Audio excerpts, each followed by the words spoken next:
All right, welcome to the Impact Effect. We're going to make a huge impact. We've got Shawn Kaplan with us. Met Shawn several months ago. We hit it off. Just so much alignment, so much intensity, so much care for what we do in the industry of real estate. And we're going to dive a little bit into that. But first things first, Shawn is a massive producer. What I've realized, what I've heard about Shawn, the details, what I've looked up, things he's closed, $100 million clubs, all this stuff. So I'm going to jump right into it. And I want to know, Shawn, how did you get from starting in the industry of mortgage to an icon? And then also, how did you talk about some of those struggles? Because I know it's hard to see that much growth over the years. Well, first, I'm, feeling like I'm sitting here watching this and I'm hearing what you say, and I'm like extremely honored. I'm honored to be invited over here, but, words like icon and, legend or things like that, I don't know, maybe in, one day. Did I make you blush, Shawn? Yeah, you did. You did a little bit. Okay. So there's might be a couple of moments where I'll be like, hey, can you repeat the question? Because my wife says, I need to do a better job of listening all the time. But that, I would say to answer that question without going through the whole gamut, kind of back it up a little bit. So like repeat the question for me exactly. So you've just done a ton of stuff. You obviously have a starting point and you're at the top of the ladder or close to it now. So talk to me about how you got there and some of the things that have happened along the way that have allowed you to grow into who you are today at the top of that ladder. So backing that up to where I feel like that, kind of changed. Somebody told me one time, they're like, you can either climb the ladder all day, get to the top, enjoy the view, or every time you start climbing, you can maybe step one step back down and reach your hand down to help somebody else up. And I was like, wow, like that's what's happened in my life, right? Like the Cliff Notes version, my dad died when I was 6. He took his own life. I was raised by a single mom. My sister was 6 months old. Constantly just went to other men and people in my life, be like, hey, show me how to play baseball. Show me how to, be in karate. Show me how to, be a great basketball player, whatever. And so later in life, when somebody said that, I was like, wow, like I can literally visually see those people that had reached their hand down. And it just kind of inspired me to be like, all right, well, this is what I'm going to need to do for other people. It developed into an unhealthy habit of wanting to please other people. So for 30 years, I went around trying to make everybody else happy. I would wear the cowboy boots and the jeans when I went to meet with the builder. If I was in Cub Scouts, I would be have my suit. It'd be perfect. When I worked in the restaurant industry with Demas's, I could always make sure Miss Demas saw the crease in my shirt. Like I just always wanted to show up really, really big. And, so later in life... Can I ask you a question real quick? Yeah. Do you think some of showing up really big is associated to some of that origin story, maybe some trauma, some things that happened in your early life? Sure, okay. Sure. And that's a really big topic, and I've talked to you a little bit about that. But trauma can be all different things. Like I've shared my story with you, and not everybody lost a father, not everybody served time, or like lived in a car. We're all not Damon West, right? Exactly. But I think the silent killer, and that's what we were talking about before we started here, is in America right now is that middle ground where people don't know they have things that have sat inside of them and created resentment and bitterness and anger over the years, and they're still holding on to it and they're not releasing it. Totally. So I know this is really philosophical, but you asked that question, so I have to explain.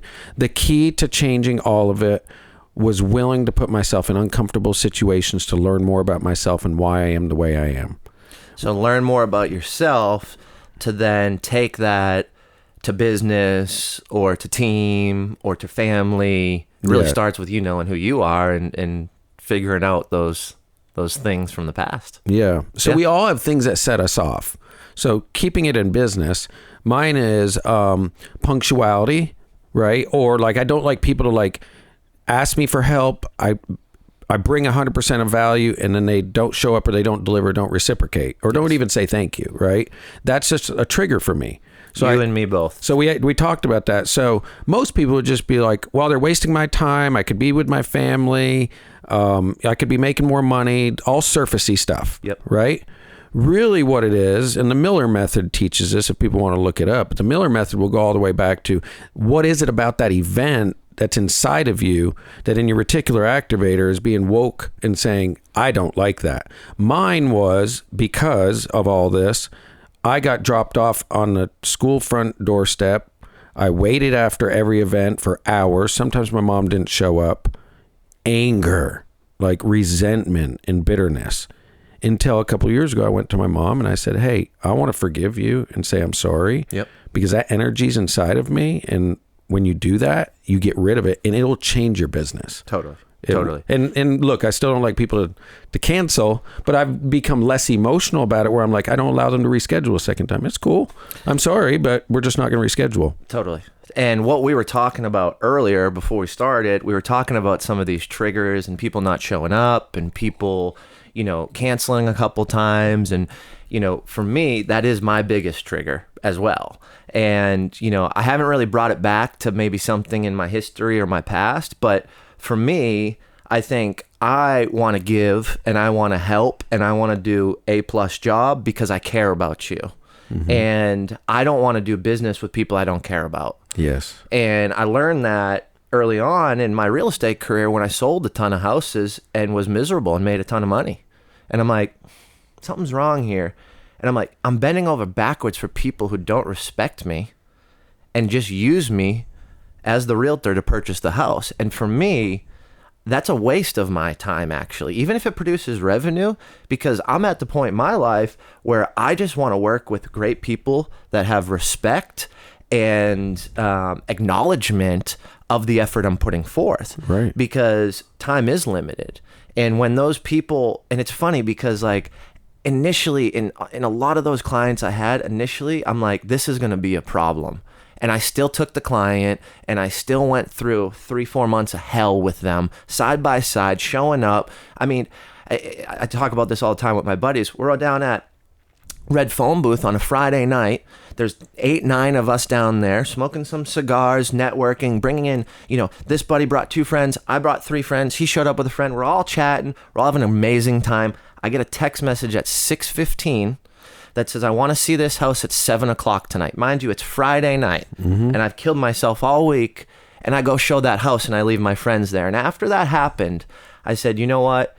I'm never doing this again, because the people in that room, I knew some of them, and even some of the newer ones, they respected me.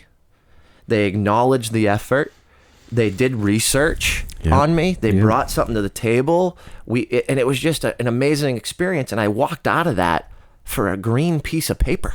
The collective mind power and hourly wages in that discussion too that you left to go be with the person who their lack of urgency constituted your emergency, right? Totally. So better yet, you could have been home with Caitlin or your little one versus going and showing a house to somebody who clearly doesn't value you. Totally. I think people just need, here's the thing though, I got caught in the blame game. Like, well, that's just the way people are. You know, the world's broken. This is the world. Okay, that's great, but it's my fault. Yep. And why is it my fault? Because I didn't set up boundaries and I didn't set clear expectations.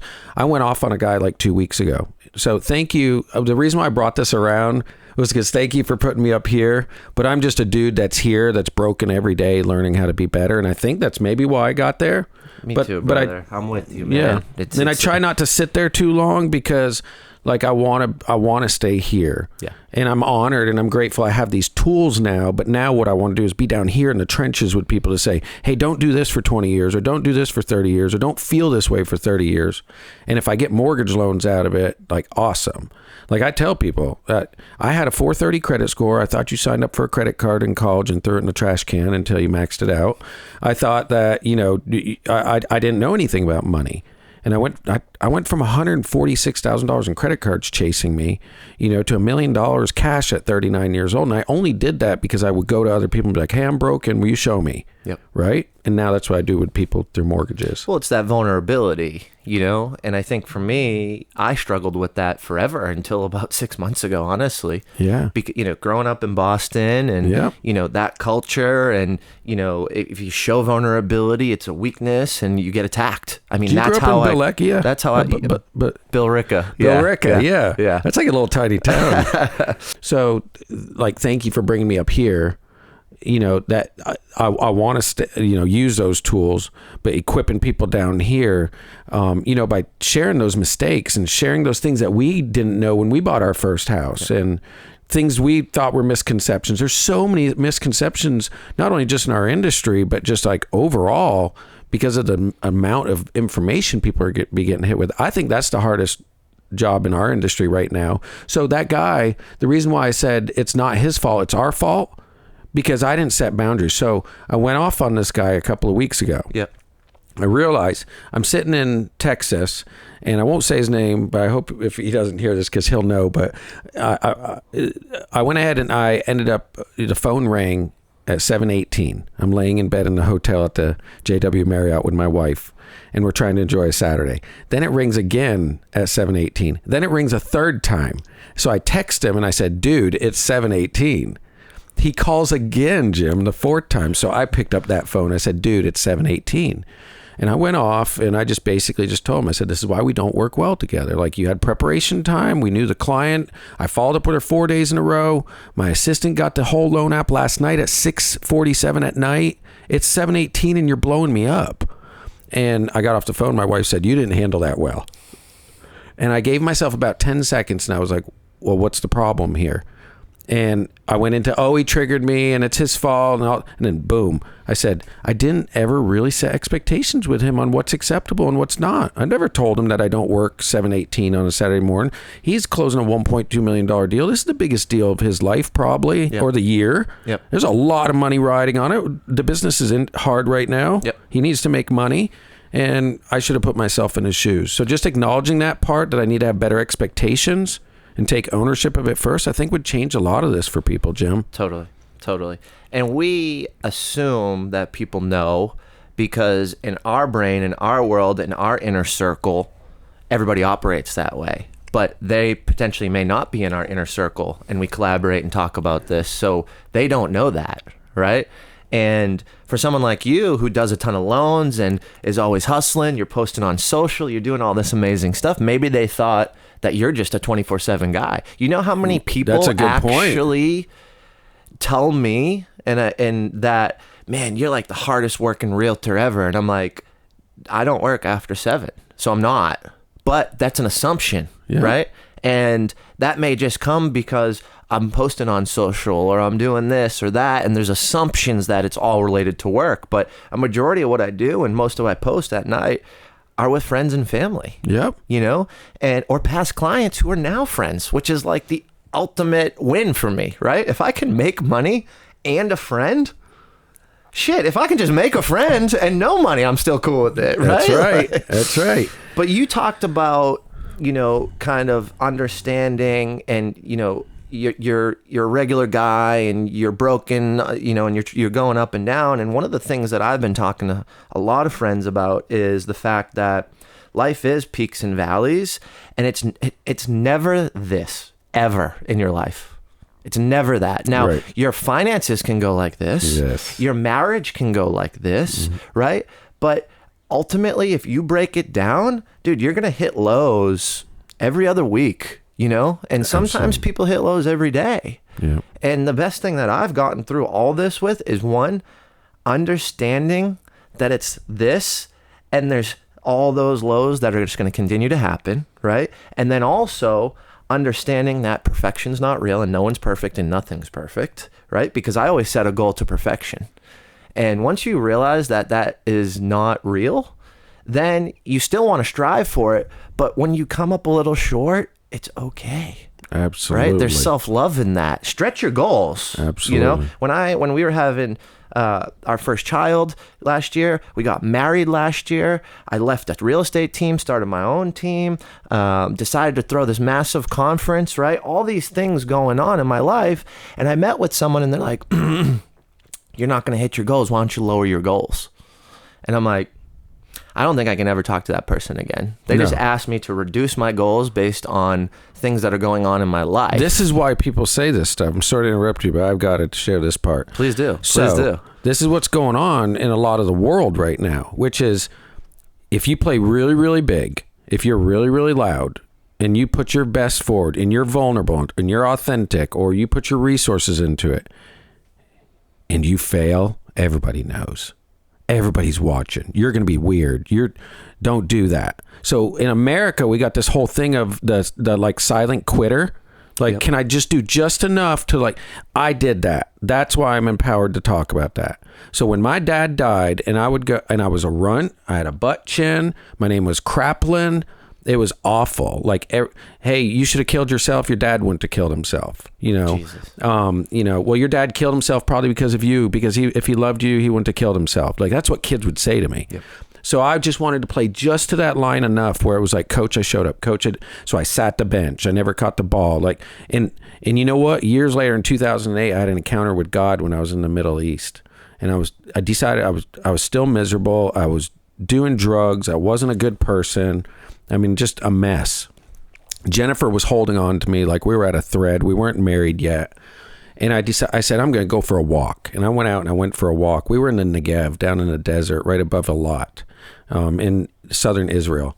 And so I walked out of subdivision. I walked up the top of the hill, and there was like a rock sitting there.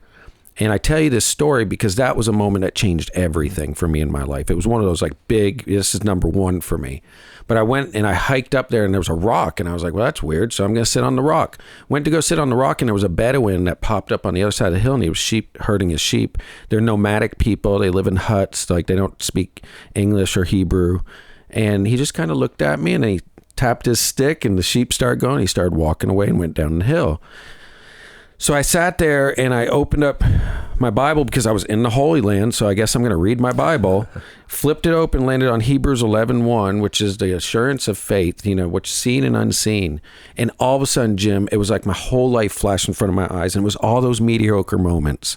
There were moments like I saw sitting with David Crow and his father going to Pinewood Derby, holding that card, thinking, why the fuck can't my dad go with me? Why do I have to ride with somebody else's dad? There was moments. Pinewood Derby, man, from the north. I get that all day. Yep. That was the best time back in the day. There were those moments when I was like, hey, Shawn, we're going to do the 2-board break. Red belt, cool. Boom, did it. Turned around, looked in the crowd. Mom wasn't there. And then he would sit there and he'd tap me on the shoulder. And I'm proud of you. I saw that moment. And like that moment when I was like, holy shit.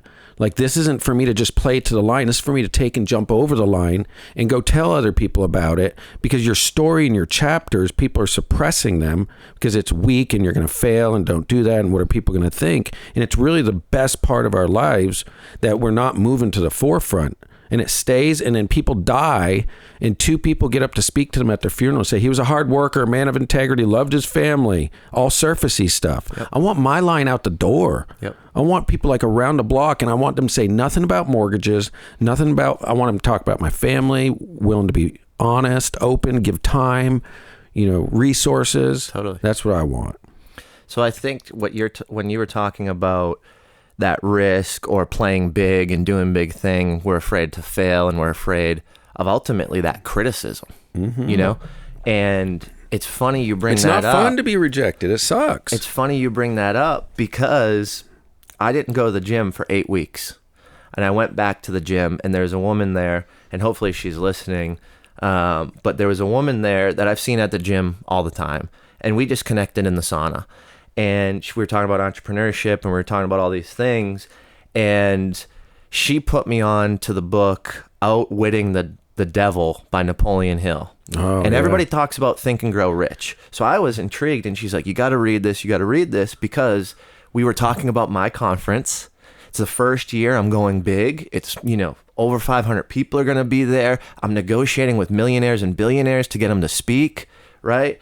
And so then I get in the car and I drive home from the gym and I put it on YouTube and I just click whatever. And the first thing it talks about is it's a conversation of Napoleon Hill and the devil, right? And the devil is saying to Napoleon Hill that because people are so scared of criticism is how I get in their minds. And, that's how I suppress humans to not accomplish their purpose or what's extremely important to them. Absolutely. And I'm not associated with a certain faith or anything like that. I'm kind of in my journey of trying to figure it out. And I've never, I've stayed away from the devil and God, and just because I don't know enough about it and I'm trying to figure it out. But it's funny that I flip open to this YouTube and that's the first thing. And we just talked about that. That's crazy. And I just got chills. Yeah. And it's funny that I've seen this woman in the gym for the last 7 months and we've never had a conversation. Really? And it's just crazy because once you put that energy out there and once I think you've got the right mindset to go and do big things that are going to help others Yep. and not yourself or the dollar, Right. then these things start popping up and these things start happening. You that's such a great story. Like it's in like what's occurred in your life, right? Yep. But you created that framing around that, right? Yes. You saw the experience, you're sharing it with me. So let me ask you this. Do we have the power to change the framing?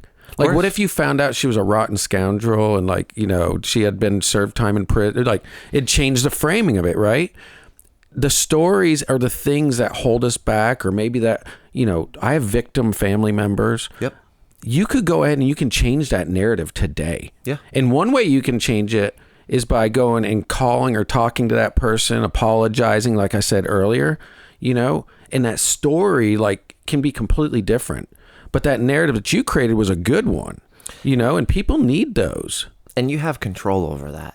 And it may not work out to what you expect, but at least you have the control to make that call and put in that effort and try and address some of those things, you know, because at the end of the day, if you just hide from it, it's always going to be in your soul. You're not going to release it. And you've got to release it to get over it and beat it, those inner workings and those troubles and those trials and all that, right? So, I mean, it's just crazy. But it's funny because, you know, I'm at this point in my life where, you know, there's just so much connectivity. And these things are not coincidences anymore, man. They are not coincidences, you know? And I'll even go a little bit deeper with you. You know, with this conference, I paid a couple speakers, I paid the venue, right? I mean, and I'm, you know, it's all my liquid cash I have. We're going to put some stuff on credit cards to get this thing done because I believe in it, right? But I spent that money and did those things. And then all of a sudden I get, you know, an old 401k account I had. A mail letter shows up with $1,000 in it. That's how it happens. You know how I got to Israel? Like, what? I didn't work for that company for 4 years. Mm-hmm. So then I start thinking, and I want to talk about Israel, but then I start thinking about, well, okay, but right, I'm detailed, I'm logic based. I'm like, so how did this happen? And the reality of it is the only way that they were contributing, this was none of my money, and it was the company contributing, is they must not have taken me out of the HR system that showed I was terminated. That's the only way that they would be contributing to a 401k in my name. So the reality of this happening, the universe goes came back and helped you. 4 or 5 years when I worked for them and resigned because I was unhappy. Someone in that HR department that they just never terminated my paperwork. And now when I need the money the most, right? Because I still have a family and, you know, the more money you put on credit cards, the more interest, but, you know, I needed that, and it served me, and it was there in a platter, and the, you know, I cashed out the money because I'm like, it's not mine. I'll pay the fee, and I'll use the $850, you know. So whether the stars are aligned or the universe or whatever, you know, whether the Lord did it, if you put it out there, you're going to have a lot better likelihood that something's going to come back to you. Yep. I went on that trip to Israel because I'd done a loan for free for my owner in the Governor's Club. I mean, worked my butt off on it for like, you know, probably a month and a half. Wow. And this was, you know, 15 years ago. And my father-in-law had said, hey, if you want to go to Israel with us, it's going to be $2,000. The next day, Mark Thomason walks in. I'll still remember it, with a white envelope. And he looked at me. He goes, I want to just tell you, you know, thank you for helping me and Susan out. I know you didn't make any money on that. And we just wanted to give you a little something. And guess what was in the envelope? $2,000. $2,000. And so I want to say something about your impact events because I really, really want to commend you. And then I want to challenge you. So I love that you planned it, you did it. You said you're putting it on your own credit card. Like, you're investing in what you believe in, yes, which you have to do, but you want to take calculated risk. My good friend, he did a similar thing, and he wanted to do a giant event in that. Then he wanted to do it in Vegas. So he literally went and wrote the check. He wrote it to Resorts World without a speaker, without anything lined up. I want you to write out a check for next year. You know what dollar amount would bring your event to where you want it to be next year. I want you to write out a check for next year and put the whole dollar amount in there and everything, like leave it on your desk. Yep. And like, that's where you're going, right? Yep. But you got to roll those dice. I'm not writing a $300,000 or a $10,000 or $20,000 check right now, but Well, but I think to your point, and similar story for me was I've been throwing events since 2020. I started the company during COVID to help entrepreneurs. really good time to do that. To help entrepreneurs. Yeah. I owned an organic frozen beverage company. My partner and I didn't agree on how to proceed through COVID. I was in the midst of negotiating a sale of the company, and I knew that we were going to get crushed by all the big boxes. So I started collaborating, getting people together to help entrepreneurs and business owners and utilize those contacts. Smart. And, 6 months ago, I just decided, I'm like, I got to play bigger because there's a bigger reach, Right. and I can help more people. Yeah. And it's been a couple years, and I understand it enough to take this risk. So for me, man, I signed 65. I paid the venue $65,000 and had one speaker. Good for you. And I'm Play like, I'll big. figure it out. You will. Right? And Nothing like being under pressure to like, it's like both times I had a I love kid it. and built a house or moved houses, I work harder, right? that's it. That's it. And it always launches your career. Totally. So let's chat. Let's switch it up a little bit. And I love that we're getting deep in life because honestly, that's why I do this, right? We can talk real estate. We can talk mortgages. Yeah. But the reality of it is that doesn't push people. That doesn't excite and inspire. And so I appreciate diving deep into this. I really do because this is the best part about it. But I do want to transition over to social media because I see you speaking, educating. You've got Content Creator University you started. And, for someone who does a lot of things for the community to help people and watch them grow, I see that in you as well. And can you just tell us a little bit about how that got started and kind of the passion behind it? Because I've got on it and I've learned amazing things and it's free. Yeah. But I know there's time, there's planning, there's equipment, there's video, there's admin work to be done, and you're doing it, and it's been amazing. So let's chat a little bit about that, brother. Well, thanks, man. Content Creator University was just something that was birthed out of trying to do social, being frustrated with it for 12 years and video, and just trying to figure it out. And I got to a wall where I said, I am sick and tired of my videos being shitty, people not watching them. I don't feel like they're bringing value to the point that people say they want to come back. We were talking earlier with your friend, and he was like, I don't like the word algorithm, and I agree with him. It's like algorithm's a crutch phrase. So I was using it as a crutch phrase. Oh, the algorithm doesn't like me. No, Shawn, your videos just suck. Like people, they're too long. They look like an advertisement. And so I'd look and I'd put all this work into these videos a couple of years ago. And like I looked and I remember that day and I looked down and it was 14 views. And I was like, this is ridiculous. Like it's literally like detracting people. And I said, I'm so sick and tired of my current circumstance, which I always tell people, you will probably never change until you have to, or you're so sick and tired of your current circumstances that you're going to do something about it. That's where I was at. And I said, well, I'm going to do what I did as a kid and my whole life. Who's the best at this in my space? Ring, ring, ring. Can I pay you? I'll come. I want to come spend a day with you. He goes, what do you mean? I was like, I want to spend a whole day with you. I'll pay you like $6,000. And who's this? Neil Dingro.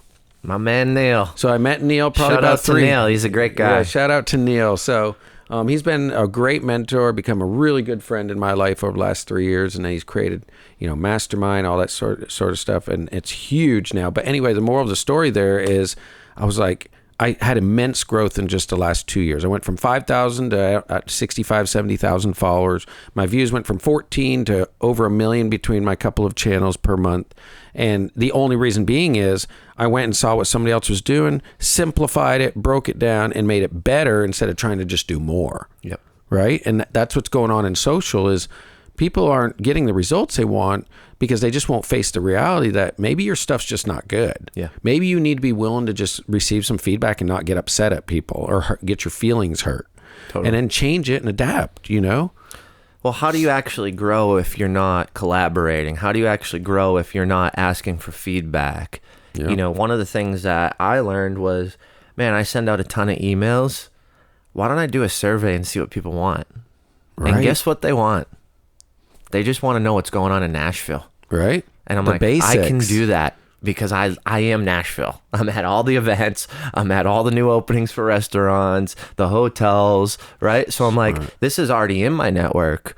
Why I need to get this out to more people, you know? But it's just funny because we make these assumptions and understand, but we never actually get the feedback. And the feedback is what's going to drive us to make the change, to accomplish the goal at hand. Yeah, absolutely. The less is more philosophy is really where your industry and my industry has to go, especially if they want to be a big producer. The retail model of real estate and mortgages, in my opinion, is dying, and it's going to be dead. Yeah. And everything adapts and changes. Dinosaurs are gone. I mean, choose to be a dinosaur. You can if you want, but you know, I prefer to, stay around. And so at 45, I had to start learning social, and I wanted to hack. I want the Cliff Notes, version. I don't have 10 years to figure this out quick again. and easy, right? Yeah. So content creator now is, hey, what I wasted in time in 12 years, the hundreds of thousands of dollars, and I'm going to teach you for free every other Thursday. What's the best thing that you believe you've taught so far in Content Creator University? I'd have to give the shout out to Neil. I think the biggest aha was the fact that you have to have a hook. Like, what's the reason I'm watching your video? Because once you get them hooked, if you have another good hook, they watch your videos a couple of times. They're going to be in your feed. They're going to have interest in you, and they're going to come back and find value. Your audience is going to want to see you, and then you're going to end up growing from that point. It's not going to be overnight. Yep. And so that hook. And for your listeners out there, that hook is just like, what is the title? Like, why would you click on it? Same thing with emails. We got to start reading our subject emails. Like, would you open up that email? Not using words, real estate, mortgage, like people use that like the plague. So the one thing I would probably say is, if you're putting up a video and you're doing some sort of content, I don't care where it's at, what are you saying clearly? Can your wife understand it? I always ask my wife. And the second thing is how can you make it simpler? Yeah. Can you cut words out? Can you make sentences less? Can you make it shorter? Because we don't have time. I got about 6.5 seconds in my life to see your video. Totally. Which I think is what the average, I think that's actually longer, right? Yeah, I think it's just like 3 or 4 maybe. So I'll give you double the amount of time. So it's funny you talked about email because I have been diving into that with the conference, right? Because I've got a ton of people's emails, but I know spam, and I'm the unsubscribe, right? I mean, we all live it. It's a reality. If there's not something in that subject line that intrigues me, then I will open it. I won't even read it. I'll just unsubscribe. Yeah. So it's funny because literally on the way here to shoot this morning, I was thinking in my brain, I have to send an email to everybody who came to the event. Yeah. And I'm like, what's the subject line? And the second thought was the hook. And I came up with, this is the best email you're going to get all week. Ooh. Would you open that? This is the best email you'll get all week. Yeah, I'd open that. Why not? Check it out, right?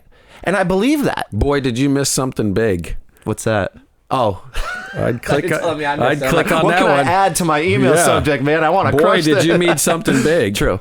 I missed something big last night. But that's, and it's the best email because we're giving so much value. We're inviting people to a Zoom next week to talk about how to network and deep connection. We're giving people a free boot camp with Coach Burt, right? We've got great photos we're going to share. We're going to extend the discount for the conference through tonight.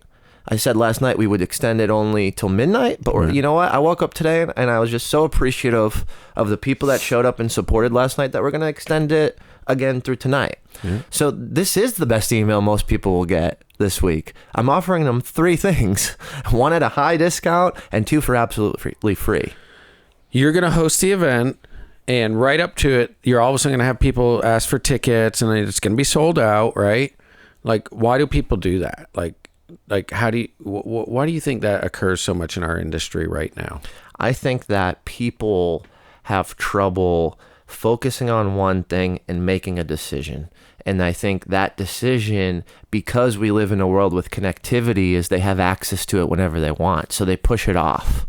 And I think people push off a lot of things in their business and don't take action. And that's a common trait in the United States. And those things that people push off and they don't take action, then they get frustrated that they're not successful, they don't make enough money, they're not doing all these things. But if you really drill down, and I used to consult, I own a consulting company in 2020 as well.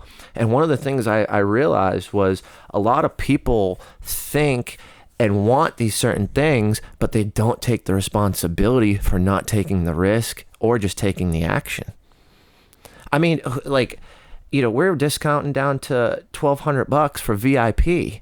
I mean, that's the cost to me, dude. Right. Literally. And the quality of the people that they're going to spend time with, they could probably get one nugget that's going to pay for the whole thing. And we're doing cool stuff. We're doing podcasts with the speakers if you're VIP. You get lunch. You get access to the green room. Like, if you want to meet people and be in proximity and try to do big things, you have full access to have those conversations, show up and provide value. And last night we were talking about value with a gentleman, and he was like, this is amazing and all these things. And you were talking about the ladder, about reaching down to help someone. He's 22 years old, just started a business, knows it's not his purpose or his passion, but is doing it to learn the skills of an entrepreneur. Right. And I'm like, at 22, if I could say, hey, I know this isn't what my passion is, this isn't what I'm going to do, but I know I need to put in the work today to learn these skills as a business owner and an entrepreneur, I was blown away. So I sat with him for 25 minutes after the event last night and just had an amazing conversation and tried to pour into him to go and take action, and then also highlight that, dude, you're on an amazing path that was way better than me at your age, right? And if you think I'm doing cool stuff and out there hustling and making these connections, dude, you got 10 years on me. Yeah. Start tomorrow and take action. The fable in that, or the story, I told my daughter this a couple of weeks ago. She didn't want to go to school. She didn't want to go to the play. She made a commitment to do it. She had been practicing. She was having a moment. She's like, I don't want to go today. And we had a discussion. And I said, look, in our family, we make commitments. We follow through on our commitments. And you have to be a person of integrity. So I didn't do it from the shame position. I said, this is your reputation. But I'll tell you this, Eliana. I said, you're going to show up. You're going to do your best and give your best. And you're going to be working for the role that you want. My mom always told me, hey, you're not going to want to go to your uncle's garage when it's 20 below zero and sort frickin' bottles, if you remember in New England, for Pepsi and Coke or whatever, and make $1 an hour or whatever it was. But she goes, somebody's going to notice. And sure enough, there'd be somebody else and be like, hey, could I hire you this summer? I need my back field cut. So I got my first tractor, cutting job, and every door is opening up. And that's something that young man's doing. He realizes that at that event, a guy like me, a guy like you, or whatever, are going to notice him. I was going through McDonald's the other day. I have a hidden infatuation with McDonald's. I don't tell a lot of people. That's why I work out so much. But those French fries are like crack, dude. So if you talk about it, I'm going to have to go get it. I was going to say, what time is it? Lunchtime? So this lady, she was Hispanic, had a beautiful smile, was so happy, like just, pleasurable. I literally said to the guy that was my videographer was riding with me, and I said, I want to hire that lady. I said, just because, and she's working for the job that she's going to get one day. Totally. And you've got to put in the effort and commitment to learn and educate and make the mistakes for that true growth, right? Yeah. So, I mean, it was just an amazing conversation, and I'm like, man, just go take action and start doing stuff and just keep pushing, because you never know what's going to happen. And then, a friend of mine was texting him today and let me know, oh, hey, he's a fan of your events and all this stuff and this and that. And I was like, it's funny because, I just want to help this guy because I like him. Yeah. And it's just amazing that we got to meet at an event. And I was telling him, I'm like, he's a really good dude. I want to help him. I want to, guide him a little bit. And my buddy was like, it's so funny because I felt the same way. I want to help him too. Yeah. And we both agreed that we wouldn't charge him or anything like that. So such a good feeling to give somebody a platform. Just showing up to an event, having a conversation, has now led to me wanting to help him, my other buddy wanting to help him, and hopefully he can prosper and get to the point where he's doing what he wants to do. Absolutely.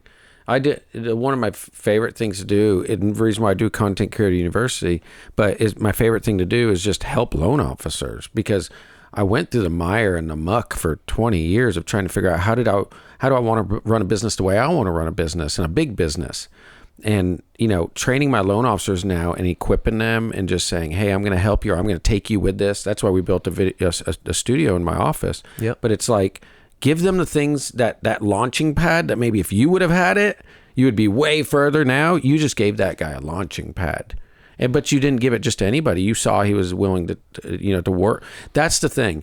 In our life right now, like I've told my loan officers this, you don't need to go and call 40 realtors every Monday. Like, I'm against that. I just don't like it. It's wasting your time. A professional like you does not need me to call you every Monday and say, hey, Jim, you got a deal for me? And you know what's funny? The high producers know that because the training programs for lenders and mortgage officers in this city, they tell you to call on Monday. Yeah. So when I get 95 calls, I don't pick up one Makes of them. you feel real special, because doesn't I'm it? not special. Right. There's nothing special about it, and you don't care about me. You're just following a script to call me. Yeah. You call me on Tuesday, I'll pick up the phone every time. Right. But I know because I'm a high producer, and I Rick Ruby, and I talk to him, and I understand those coaching programs and the matrix, all that, right? So it's just funny because, to your point, they do that because they think it's going to work. Right. But a lot of people who are aware of it, it's actually one of the biggest turnoffs. Yeah, what people have to do, and in real estate too, is take whatever list or people or your circle is and cut it in half, because that's a good place to start. You really don't have more capacity in your life unless you have this giant team and been practicing it for a long time to have more than 20 to 25 relationships. I've got like 2 or 3, 4 friends that I really started realizing to be a good friend, you can probably have no more than probably 4 or 5 max. Yep.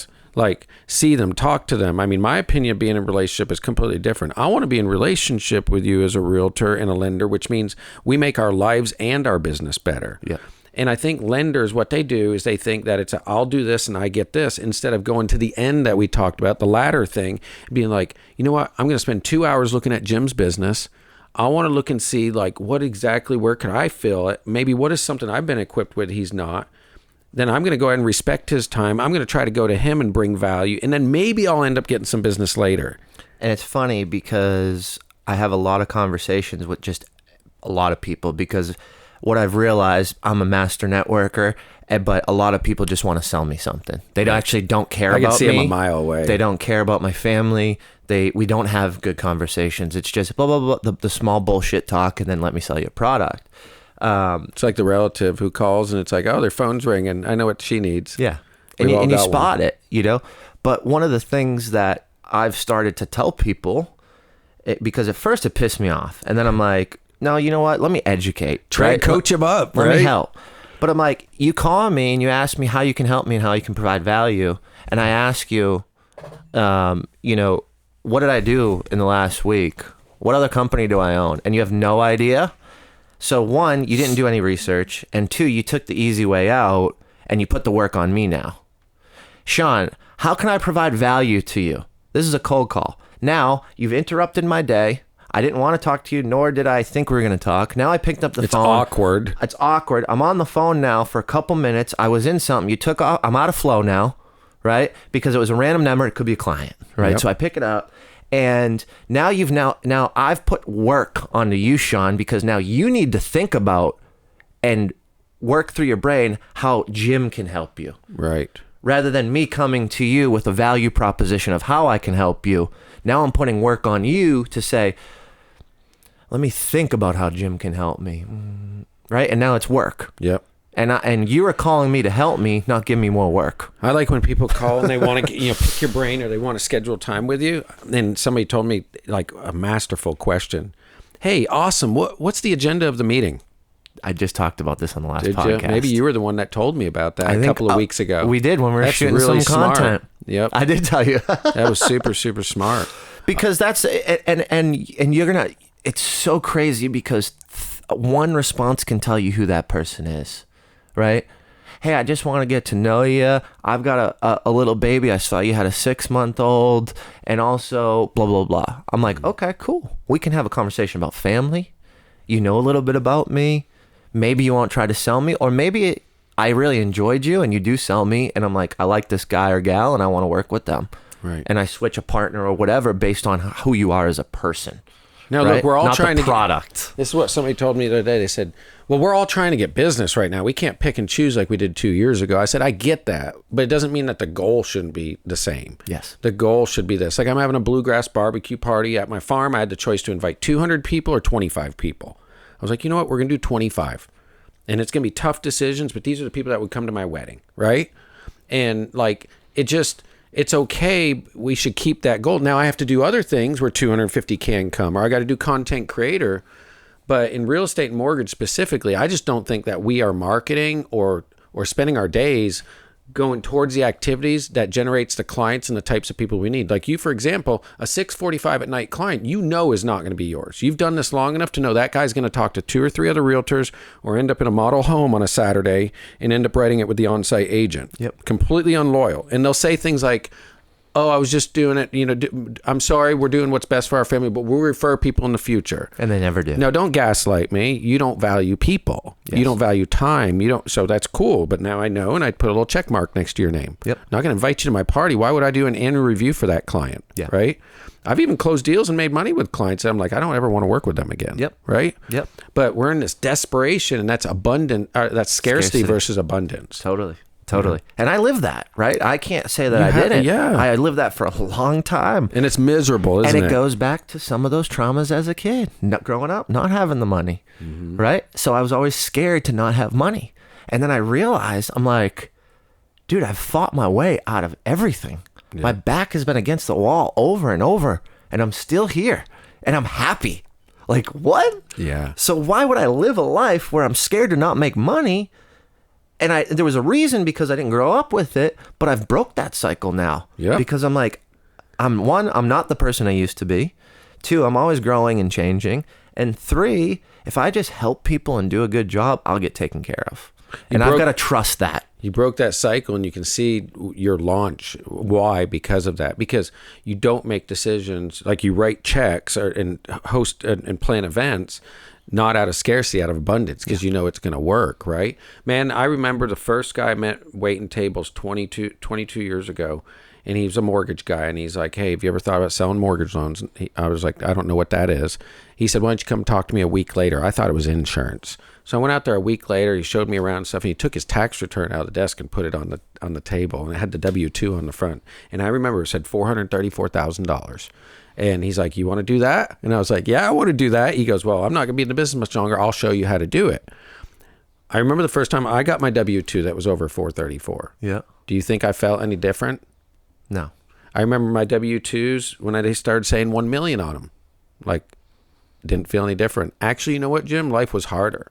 I was less happy. I was miserable up until a couple of years ago when I really started this thing where it's like, Shawn, even if you go backwards in income, it's going to be okay. Operate out of abundance. You've got to start spending time with the people you want to spend time with, that make you happy, that they make you better.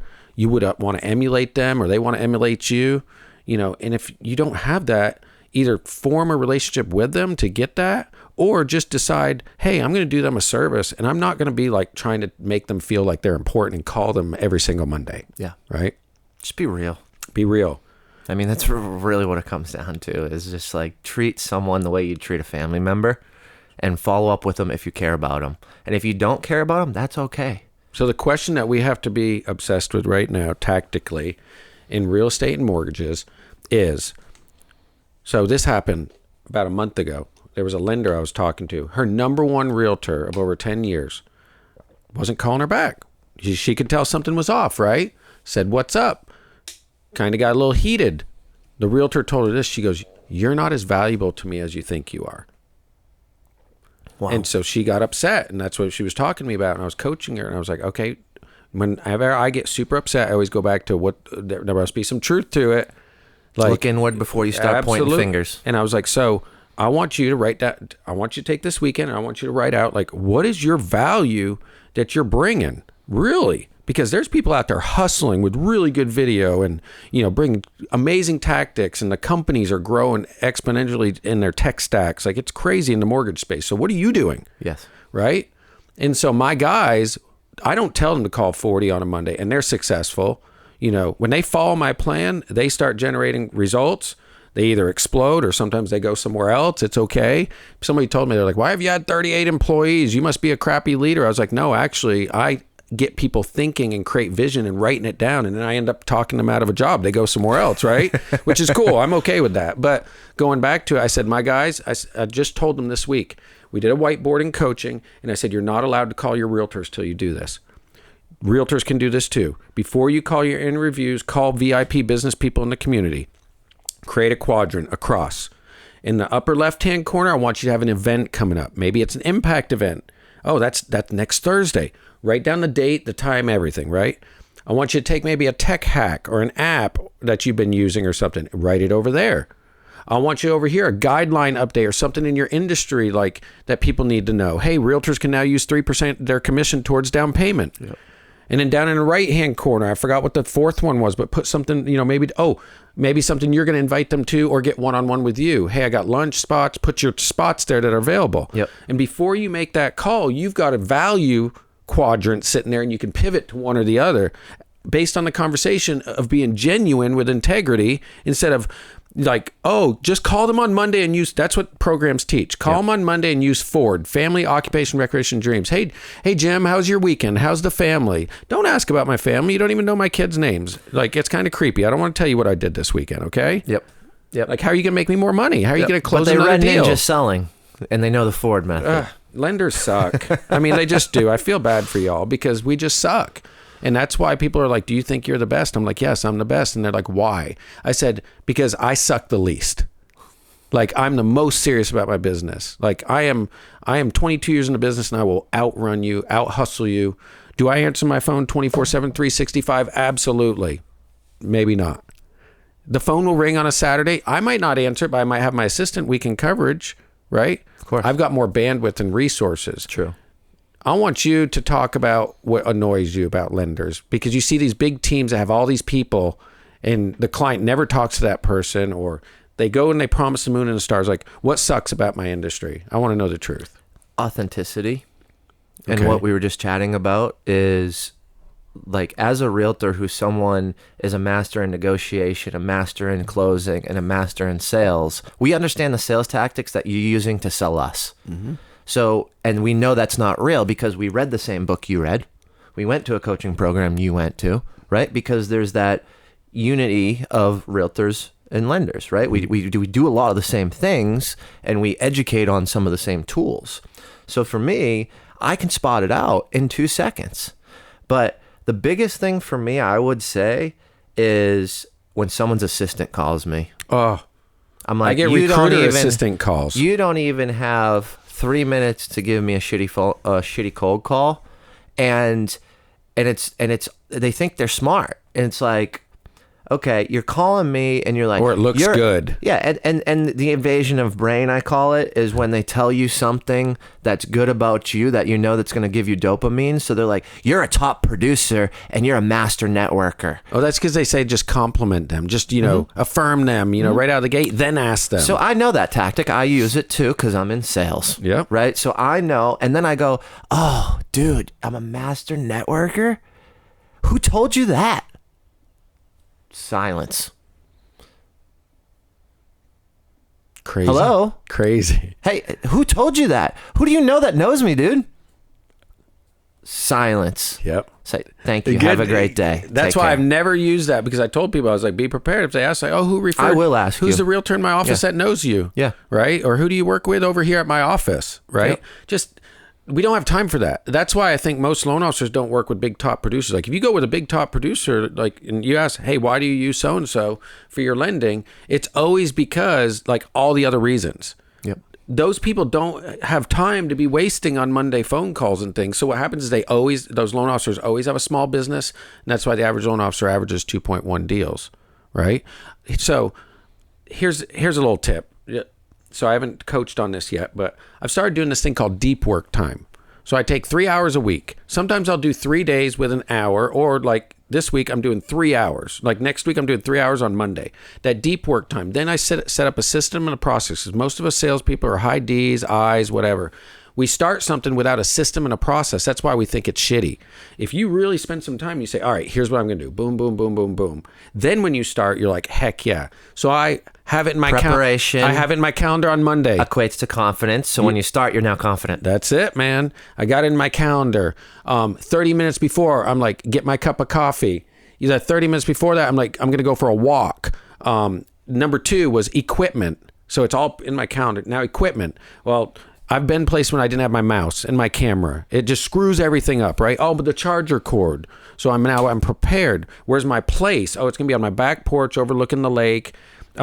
D&D preparation. Like, hey, babe, for 2 hours, I'm going to be out here. I don't need to be interrupted. Turn my email off. Put my phone on D&D like it is now. Like, I don't want nothing. Yep. So the preparation for that deep work time, loan officers don't do that. They're getting up at 8 o'clock, running in, calling you, doing the deal, marketing, not hitting closing dates. So they're in chaos today, trying to get a deal to closing. Then they go home and do it all over again. Yep. So they have nothing to give to you because their tank's empty. In my deep work time this morning, this is what just hit me when you said that about business owners. In my deep work this morning, I said realtor tip. You can go into the Tennessee Comptroller office and daily they'll tell you what the new licenses are. You can sort it per your town. What if you called people and I said, hey, Jim, I'm a real estate agent. I just wanted to tell you, welcome to the community. I saw that you just got your license. I've got a gift over at my office, or I could stop by. Just wanted, something I find in value that when I started my business, could, we meet up or could I stop by? If you stop by a law firm or like a new grocery store, a new restaurant, and you did that as a realtor, I would be super honored. Yeah. Do you think people will put the work or the time into creating the idea, doing it or whatever? Like just the ideation of it, right? We skip it and we look for the life hack and we look for how can I get as much with as least effort. And the fact of the matter is you have to put in the work and you have to reflect on that and you have to come up with a creative strategy. And without the creative strategy, you can't execute. And you better have systems and processes because guys like me, I'll have the ideation and it's like, okay, it doesn't execute. Like your impact, you've come up with the idea, but you got a whole team helping you because you know that you couldn't do it all on your own. And my team, we met last week and I'm like, guys, I know I'm the crazy visionary. Like I have the self-awareness and like, here's what I want to do. I started spouting off all these different events I want to throw in the next couple months leading up to the conference. And they're like, okay, we're going to meet next Wednesday and we're going to whiteboard this, right? But at least I know that I have those anchors that are like, Jim, you're talking crazy. We don't know half the shit you're saying right now, but we believe in you. That's why we work with you. So we need to get in a conference room next Wednesday. We're all meeting up. I said, I'll bring dinner and let's just go crazy on a whiteboard. Mm-hmm. But without those functions of the team and knowing their strength and knowing what my strength isn't, now I will execute, but I need them to help with the execution model and the strategy because they're actually going to do it, right? But I'm the visionary that can come in with the experience and help and push and, hey, let's not do that because of this, or hey, let's do this because I've done it this way and it's worked, right? Things like that. Part of the thing too of being able to do big things like that or work with less realtors and bring more value is a valuable lesson that I'm learning in my leadership right now that my coach is helping me with. So we have a motto in our office: before you say yes, you got to say to something, you got to say no to something. So, but Richard told me, my coach, he goes, you need to first say no. I said, what do you mean? He goes, as a leader and your time, or as a lender or realtor, as your business grows, you have less time. You have to say no more than you say yes. So he said, I want you to say no first to everything. He goes, you can always change your mind. But if you say yes, you committed, and what do? Oh, I said, I walk out of my office, I get on the phone, I want to tell everybody about my idea, what we're going to do, right? And he goes, yeah. And then he goes, does it get done? He goes, sometimes not as fast as I want, or no. And he goes, then you look like you don't follow through. He goes, say no, keep the idea close to you, work on it, set up your systems and process, and when it's ready to release, be like, guess what? This is what we're doing. Content Creator University, this upcoming Thursday. You're not going to want to miss it. You'll get the email blast, boom, boom, boom, boom. And I feel confident when I start on Thursday, like, okay, we did it right. Yeah. It's funny that you're bringing this up. And again, this is not a coincidence for whatever reason, but before the Impact event last night, I met with someone on my team and we had that exact conversation. She said, I'm a yes girl. I say yes to everything. And that's exactly what I talked about. I said, well, why don't you just say no at first? Or, hey, let me take a look at things. Can I let you know tomorrow? because it's for her. She wants to satisfy. She wants to be the yes person. She wants to help, and it comes from the heart.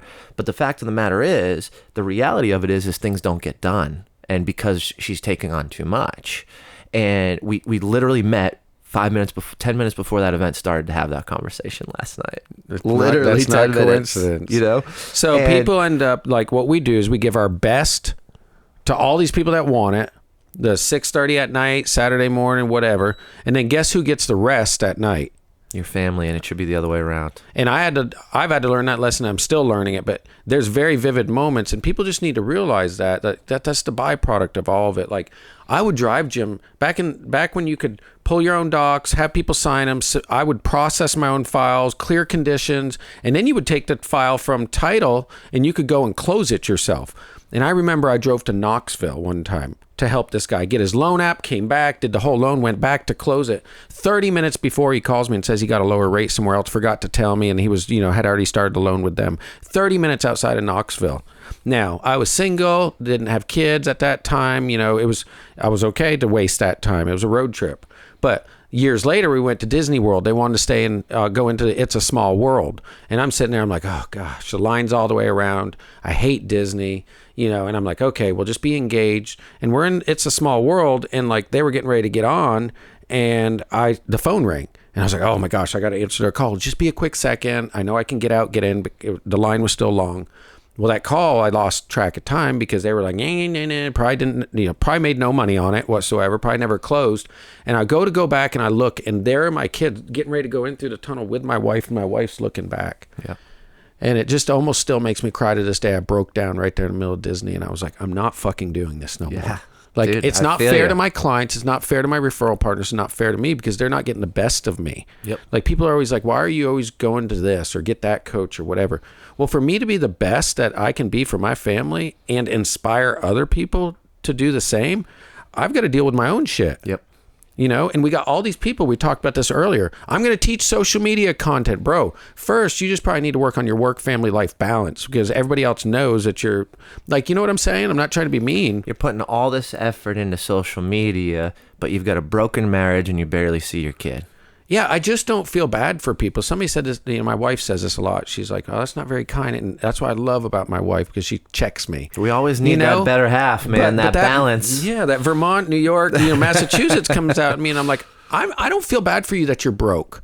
I don't feel bad that you just lost a job. It happened for a reason. Now pull your damn bootstraps up and let's figure out why and write that chapter and tell people about it later. Yep. My chapter could have been my dad jumped off the Verrazano Bridge when I was 6 years old. I didn't have a dad, and that's why I ended up on drugs, and I don't have a job and no money. That could have been my story, just like that, just because I created it. Totally. And I don't have sympathy for people. I work 3 jobs. My wife tells a story when we're out. She's like, when Shawn started dating, one of our first dates, she's like, he's going to take me to Nashville to dinner.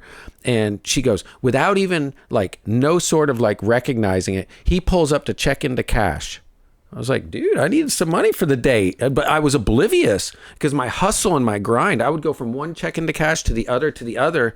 And then I'd go work a job that night to pay them because I'd always pay my bills. But I was like freaking triangling the check into cash at 235%. But I didn't know that was life. Yeah. I lived in an apartment where it was like they turned off the electricity, but the gas was included. So I figured out that the gas stove you could put on the broiler and open up the oven. And I put a sheet up and I just slept in the kitchen on the floor until the landlord found out that I was using all of his gas, and it was like $300. But I don't feel bad for people unless they're really, really been knocked down, because it's like we live in the best country in the world. And this victim mentality is crazy, especially if you look outside of our country's borders. Like, frickin' A, go do something. Your resources are everywhere, and there's tons of people out there like me and you that will help people. Totally. Totally. You talked about 2 things. One being say no before you say yes. And what I've always been telling people that I engage and converse with is, if you're going to add something to your business, you need to remove something. Mm-hmm. Because you just can't keep doing it. You can't keep growing like this. Like, there's a point that stops. Right. And then the other thing I wanted to bring up was, with the conference and, events, I'm throwing 2 events a month. with real estate going on, with all the things, we're doing a journal that we're going to roll out. Me and my wife are making. We're going to sell, give people to the conference. You got a lot of cool things going on. But I got all this stuff going on, and I noticed that I'm working a lot lately, right? And I just got an office, so I'm not working from home. Yep. And it's funny you bring up the fact of like you give all your energy to work and you're too tired to give it to your family at night, because literally 2 days ago, that thought process hit me in the head because I walked in and I was tired, dude. I was tired. And I just started going back to the gym, right? So it was first day that morning, 4 a.m. up at the gym. I'm back. I'm already sore by like 1 o'clock, right? And, I came home and the first thing my brain told me was, dude, you're tired, go to bed. And the second thought was, no, I need to give that energy to my wife and my daughter, who are going to be up for another 45 minutes before they go to bed. And it was just that moment. And I appreciate you saying that because I admire that you practice it as well, because I never practiced that in any relationships until I got married. I never gave the energy in anybody I dated. I've dated people for 3, 4, 5 years, and it's just, I never gave it to them. Yeah. And I wonder why those relationships got broken, and it was all her fault, right? And it's like, no, dude, it was all my fucking fault. And I can now take ownership and responsibility about that. And I'm never going to let that happen again to my family. So it's just crazy because, I have this scenario that happened, and I could have just went home and just laid down on the couch and not engaged with the family and not played with the baby, right? Because I was tired. But the fact of the matter is I had to give them more energy for that hour, even though I was like dead. The story thing we talked about earlier? You can even change that, because I've had a situation in my life. Like, maybe it's not it's a small world story in your life, but here's a story I created. Do you leave your dirty underwear on the floor? No, I put it in the hamper. Okay, I leave mine on the floor. It gets on my wife's nerves, right? I walked in one day and I looked at it and I saw my dirty underwear and I was like, I'm going to pick those up for her. And I thought, would you ever want to go buy underwear if the only underwear you could buy were the ones that I wore 6 days and you get them on the 7th day? No. Hell no, I ain't wearing that dirty underwear. That's what I'm literally giving my wife real dirty underwear when I come home, and I'm like, oh God, I can't even listen to her. I can't carry on this conversation. Work-life balance is bullshit, right? I think it's total bullshit. It's this thing that people have framed in society, and then you feel guilty and shameful, and coaches coach on it. It's about quality, again, not quantity. Yep. When I'm with my girls now on vacation, the phone's off. Yep. It's not even visible most of the time now. When we're at dinner now, it hasn't always been that way, and I still break the rules. But you're trying, and you're putting in that effort. My notifications are turned on 7 at night, 7:30 in the morning. I don't want interruption. Yep. Just start practicing small things. But the work-life balance, just be in it to win it. Like when you're on vacation, freaking don't go 5 days, go 3 days, but freaking kill it for 3 days. Yeah. Well, man, this has been an amazing, oh my gosh, dude. Like, I've gotten goosebumps like 7 times. I think we're just super aligned in our thought process. You talked about a ton of stories that related to me. I talked a little bit. Yeah, so I just want to say thank you, brother. Thank you for taking time today. Thank you for Content Creator University. It's something that I spend time on and show up for, and I've learned an amazing amount. And then thank you for just bringing the power and the knowledge to talk about work, but also, more importantly, the things that matter in your life. Super honored to be here. Thank you. And I hope I can come back one day. So let's do it, brother. See you, John.